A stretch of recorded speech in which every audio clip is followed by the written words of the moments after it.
नमस्कार, आप देख रहे हैं आर्या न्यूज और मैं हूं आपके साथ पवन पांडे। स्वागत है आपका स्वर्णिम मध्य प्रदेश छत्तीसगढ़ में। तो कोरोना वायरस के नए वेरिएंट ओमिक्रॉन ने बच्चों की चिंता बढ़ा दी है और तीसरी लहर की आशंका को देखते हुए अब जल्द ही बच्चों के लिए टीकाकरण शुरू होने की सुगबुगाहट चल रही है। इससे पहले ही स्वास्थ्य विभाग बच्चों की जानकारी जुटा रहा है और इसके लिए शिक्षा विभाग के सहयोग से 12 से 17 साल के स्कूली बच्चों के आधार कार्ड, मोबाइल नंबर और एड्रेस मांगे गए हैं।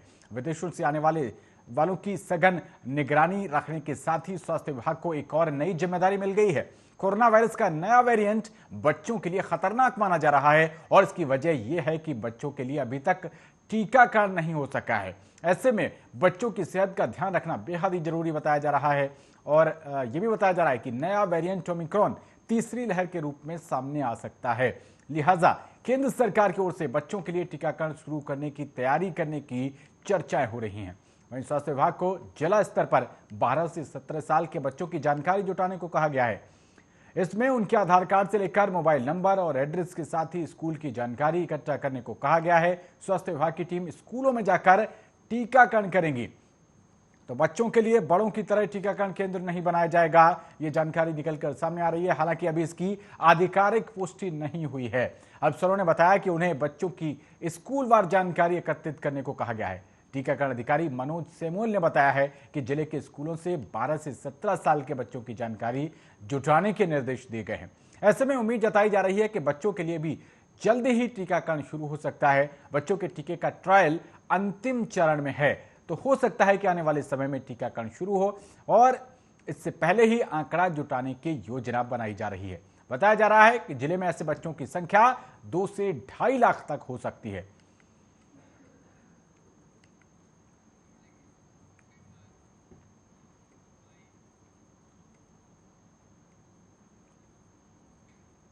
तो वहीं Madhya Pradesh medical science university के पैरामेडिकल छात्र बीते 3 साल से एक ही क्लास में हैं। जगह जगह प्रदर्शन करने से थक हार चुके छात्र अब भूख हड़ताल पर जाने की तैयारी में हैं। अपनी ये मांग मुख्यमंत्री शिवराज सिंह चौहान तक पहुंचाने के लिए छात्रों ने 5000 पत्र सीएम निवास के आवास पर भेजे हैं। तो ये पत्र स्पीड पोस्ट लेकर खुद सीएम हाउस तक जाकर दिए गए हैं और परीक्षा का इंतजार कर रहे छात्रों का कहना है कि यूनिवर्सिटी की गलती का खामियाजा वे क्यों भरे। छात्रों का कहना है कि उन्होंने कोर्ट में भी एक याचिका लगाई है। कोर्ट ने शासन से इस मामले में 17 दिसंबर तक जवाब देने को कहा है। छात्र गुलशन राय ने बताया कि पैरामेडिकल कॉलेजों Madhya Pradesh medical science university Jabalpur में छात्रों ने वर्ष 2019 में एडमिशन लिया था और कुछ महीने बाद से ही कोविड-19 महामारी के कारण संबद्ध विश्वविद्यालय द्वारा परीक्षा आयोजित नहीं की गई।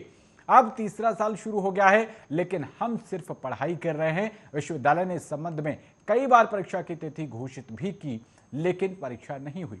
अब वे 1 दिसंबर से परीक्षा लेने का कह रहे हैं और जिस तरह से नर्सिंग छात्रों को जनरल प्रमोशन दिया गया है, उसी आधार पर उन्हें भी प्रमोशन दिया जाए। उन्होंने कहा कि हमने कोर्ट में जनरल प्रमोशन दिए जाने को लेकर एक याचिका लगाई है और कोर्ट ने सुनवाई करते हुए सरकार से 17 दिसंबर तक जवाब मांगा है। कुछ दिन पहले ही मध्य प्रदेश आयुर्विज्ञान मेडिकल यूनिवर्सिटी जबलपुर के द्वारा नर्सिंग छात्रों को जनरल प्रमोशन दिया गया। कोर्ट के आदेश पर यह निर्णय लिया गया। हालांकि पैरामेडिकल के लगभग 20,000 छात्रों को जनरल प्रमोशन नहीं दिया गया। पैरामेडिकल छात्र भी 2 से 3 साल से इसी प्रकार की लेट लतीफी और अनियमितताओं का शिकार हुए हैं।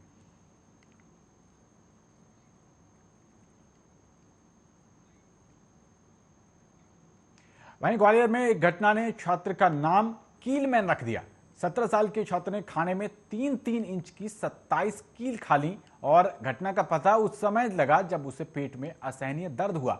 परिजन उसे लेकर माहेश्वरी नर्सिंग होम पहुंचे। यहां डॉक्टरों ने अल्ट्रासाउंड कराया तो दंग रह गए। डॉक्टर हैरान थे कि बच्चा अभी तक जिंदा कैसे है, कोई बड़ा नुकसान क्यों नहीं हुआ। इसके बाद नर्सिंग होम के सीनियर सर्जन ने तत्काल ऑपरेशन का फैसला लिया और 2.5 घंटे ऑपरेशन के बाद छात्र के आमाशय से 25 कीलें और छोटी आंत से 2 कीलें निकाली गई। डॉक्टरों के मुताबिक छात्र की हालत खतरे से बाहर है। सीनियर डॉक्टरों का कहना है कि उनके लिए ये ऑपरेशन सामान्य नहीं है। ऐसा केस पहली बार ही सामने आया है। उपनगर मुरार के आर्यनगर निवासी 17 साल का धनंजय कुमार को एक दिन पहले पेट में तेज दर्द हुआ था। कुछ ही देर बाद उसका पेट फूलना शुरू हो गया और उल्टियां होने लगी। जब दर्द असहनीय हुआ तो परिजन उसे लेकर माहेश्वरी नर्सिंग होम पहुंचे। यहां डॉक्टरों ने दर्द का कारण जानने के लिए अल्ट्रासाउंड कराया तो वो हैरत में पड़ गए। छात्र के पेट में लोहे की कीलें ही कीलें नजर आईं। तत्काल उन्होंने ऑपरेशन का फैसला लिया क्योंकि जरा सी देर छात्र की जान पर भारी पड़ सकती थी। हॉस्पिटल के senior surgeon doctor Virendra Maheshwari, doctor Shweta Maheshwari ने रविवार दिन में ऑपरेशन शुरू किया और करीब 2.5 घंटे तक यह ऑपरेशन चला। पेट में से 25 कीलें निकाली गईं, लेकिन 2 कीलों ने बहुत ज्यादा परेशान किया। डॉक्टरों ने यहां से भी कील को निकालकर डैमेज पार्ट को सही किया और इसके बाद सफलतापूर्वक ऑपरेशन पूरा हुआ। डॉक्टर वीरेंद्र माहेश्वरी की माने तो छात्र अब सुरक्षित है और उसकी स्थिति संतोषजनक है।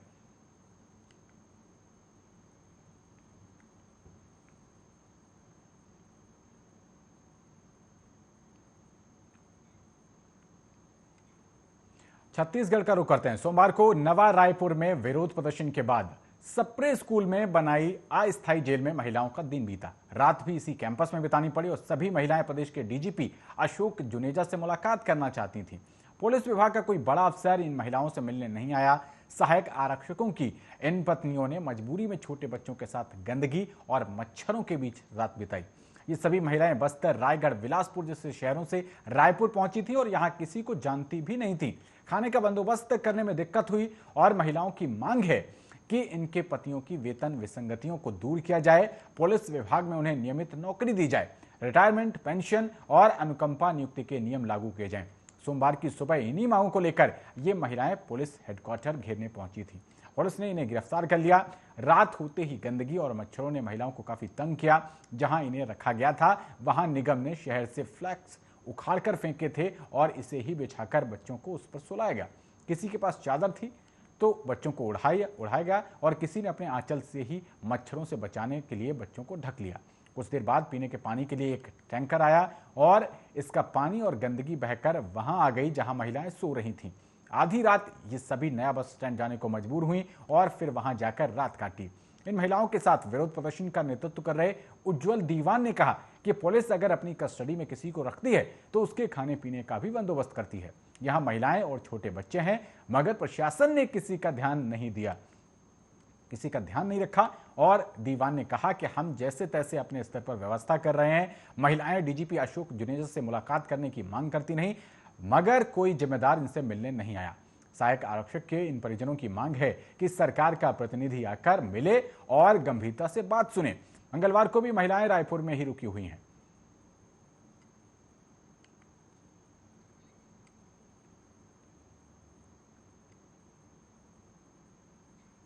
बुलेटिन में आगे बढ़ते हैं। नगरीय निकाय चुनाव के दौरान नामांकन का अंतिम दिन बीजेपी के लिए ब्लैक मंडे बनकर सामने आया।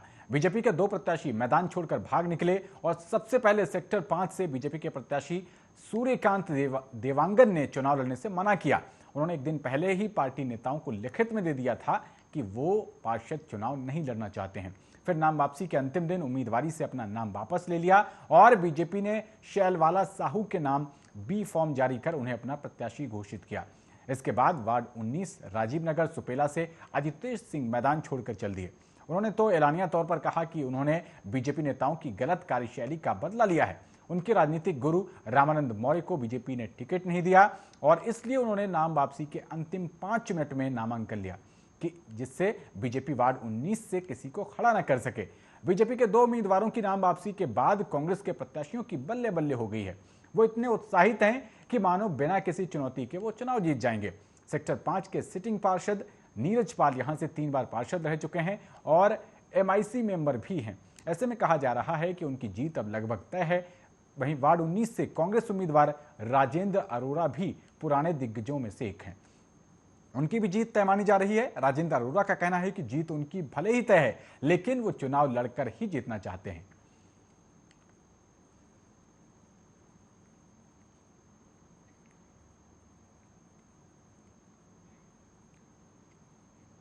तो वहीं मध्य प्रदेश में कोरोना के केस लगातार बढ़ रहे हैं। 24 घंटे में 16 नए पॉजिटिव मिले हैं।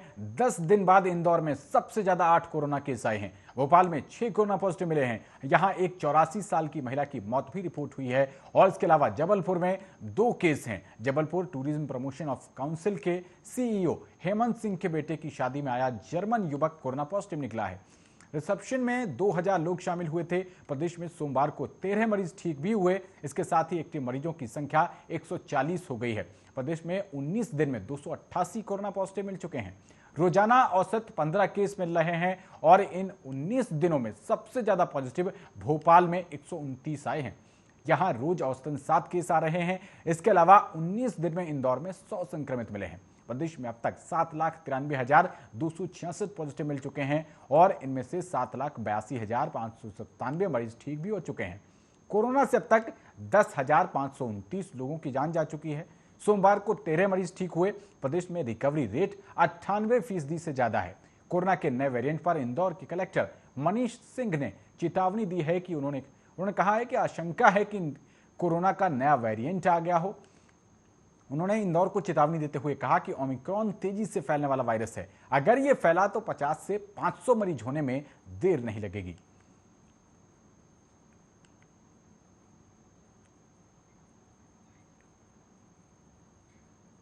वहीं भोपाल में घरों तक सड़क पर बहते गंदे पानी से सब्जियां धोकर बेची जा रही हैं। सिंधी कॉलोनी चौराहे पर गंदे पानी से सब्जी धोने के बाद कोलार के नयापुरा में नाले के पानी से मिनरल वाटर के कैंटर भरने के बाद अब एक सब्जी वाले के नाले के पानी से सब्जी धोने का वीडियो सामने आया है।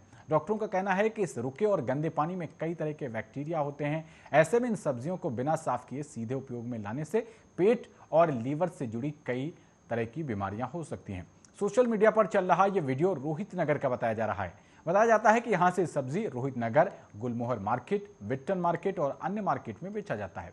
एक्सपर्ट का कहना है कि पानी रुका होने से पानी में कई तरह के बैक्टीरिया पैदा हो जाते हैं और पानी के साफ होने के बाद भी आसपास गंदगी है तो भी पानी दूषित होता है। अगर इस पानी का उपयोग सब्जियों को धोने में या पीने में किया जा रहा है तो इसका उपयोग करने वाले को लिवर और पेट से जुड़ी बीमारियां होने की संभावना है।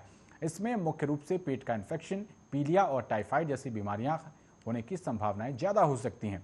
फल और सब्जी हमेशा इस्तेमाल से पहले उसे पानी से अच्छी तरह साफ कर लें, खासतौर से सलाद बनाने के पहले, क्योंकि ये कच्चे होते हैं। इसके साथ ही फल को खाने के पहले पानी से अच्छी तरह साफ करके ही उपयोग करें।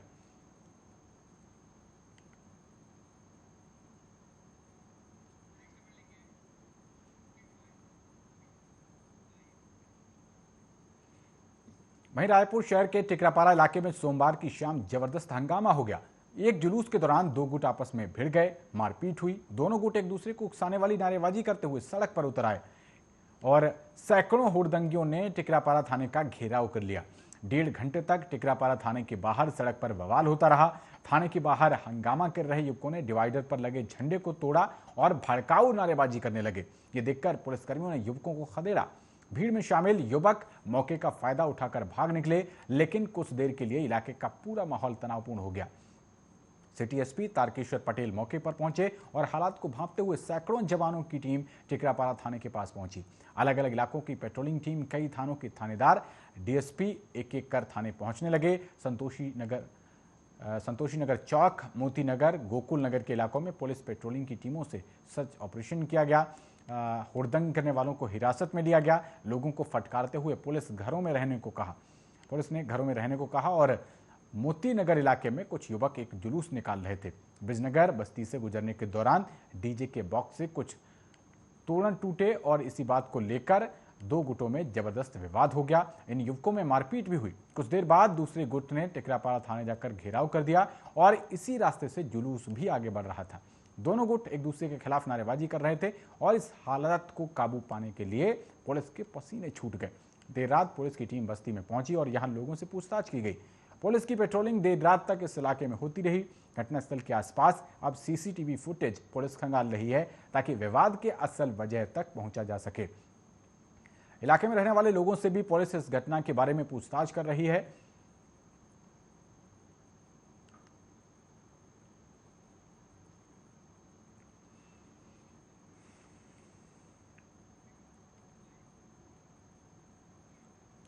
वहीं मध्य प्रदेश की संस्कृति मंत्री उषा ठाकुर की तबीयत बिगड़ गई है, जिसके बाद उन्हें इंदौर के बॉम्बे हॉस्पिटल में भर्ती कराया गया है। उषा ठाकुर को कमजोरी और घबराहट के चलते रविवार देर शाम उन्हें अस्पताल में भर्ती कराया गया था। फिलहाल उनकी हालत स्थिर है। साथ ही आपको बता दें कि जल संसाधन मंत्री तुलसी सिलावट और शहर अध्यक्ष गौरव रणदेवे उनसे मिलने अस्पताल पहुंचे। बता दें कि खंडवा की प्रभारी और शिवराज सरकार में संस्कृति मंत्री उषा ठाकुर रविवार को खंडवा पहुंची थी। सोमवार को खंडवा में आयोजित होने वाले कई कार्यक्रमों में उन्हें शामिल होना था, लेकिन रविवार को ही उनकी तबीयत बिगड़ गई। घबराहट और कमजोरी की शिकायत पर खंडवा सर्किट हाउस में डॉक्टरों ने उनकी जांच की। डॉक्टर्स ने मंत्री उषा ठाकुर को आराम करने की सलाह दी, जिसके बाद उषा ठाकुर के खंडवा के सभी कार्यक्रम रद्द कर दिए गए और वो इंदौर के लिए रवाना हो गई। यहाँ इंदौर में भी घबराहट जारी रहने पर उन्हें अस्पताल में भर्ती कराया गया।